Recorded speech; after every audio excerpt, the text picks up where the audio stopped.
2024 সালের 5 আগস্টের আগে যে জুলুমগুলো আপনি করেছেন, কালের বিবর্তনে আপনার নামটাও এ দুনিয়ায় গালি হয়ে যাবে। কি করেছেন আপনি বলেন তো? শরীর শিউরে ওঠে আমার এখনো। আমি 10টা দিন মাত্র মাঠের নিচে ওই আয়না ঘরে ছিলাম, আমি পাগল হয়ে গেছি। অথচ ব্যারিস্টার আরমান আজ 10 বছর 8 বছর কাটিয়ে আসছে।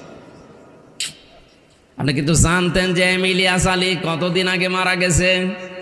অথচ তার মেয়েটার মাথায় হাত দিয়ে বলছেন তোমার বাবাকে আমি খুঁজে দেব। এত বড় চিটারি, বাটপারি, প্রতারণা, এত বড় মিথ্যা ধোঁকা আপনি দিতে পারলেন?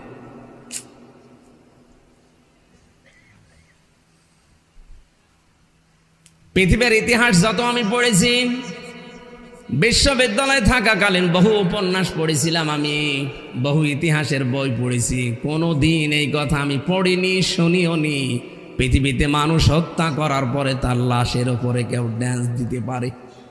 আমি পড়িনি, শুনিও নি। কিন্তু 2006 সালের এই অক্টোবরের 28 তারিখে আমি নিজে দেখেছি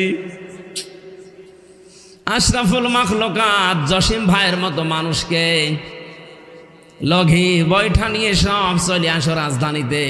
আপনার কথা মতো তারা গিয়েছিল, যাওয়ার পরে কি করলো দেখলেন না? মানুষ পিটিয়ে হত্যা করার পরে তার লাফের উপরে ড্যান্স দিল। ওই দিন থেকে তাদের বিবেক সব মরে গেছে। এরা মানুষ হত্যা করার পরে আবার নিজেদের এই কথা প্রকাশ করে। তার প্রমাণ এই টাঙ্গাইল জেলার সন্তান ডক্টর আব্দুর রাজ্জাক। ঘণ্টাখানেক আগে আল্লাহর ওলি ধরা পড়িছে। এই লোকটা হেফাজতে ইসলামের শাপলা চত্বরে যেভাবে মানুষকে ব্রাশ দিয়ে দুনিয়া থেকে বিদায় করে আবার ভিডিও করে বলছে যে দেখেননি কি করেছিলাম। আপনার মানুষের বিবেকে এটা বলে কি করে?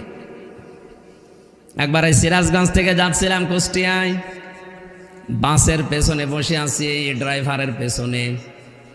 রাস্তার মাঝে দেখে একটা মরা কুকুর পড়ে আছে। ড্রাইভার সাহেব ওপর দিয়ে না চালিয়ে বাম দিয়ে চালিয়ে দিল, গাড়ি একটু ঝাঁকি দিয়ে উঠিস। ড্রাইভারকে বললাম আপনি এমন করলেন কেন? এখন অ্যাক্সিডেন্ট হয়ে যেত। আমারে বলছো হুজুর দেখেন না একটা মরা কুকুর পড়ে আছে, আমি ডবল করে ওর গার উপরে দেব, আমার বিবেক নেই। আমি বললাম ও তো মরা কুকুর, ও ডবল করে মারলেই কি আর না মারলেই কি?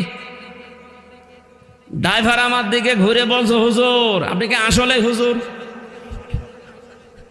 আপনি কেমন হুজুর? হ্যাঁ, আপনি দেখেন যে একটা মরা কুকুর পড়ে আছে, আমি ডবল করে মারবো, আমার বিবেক নেই?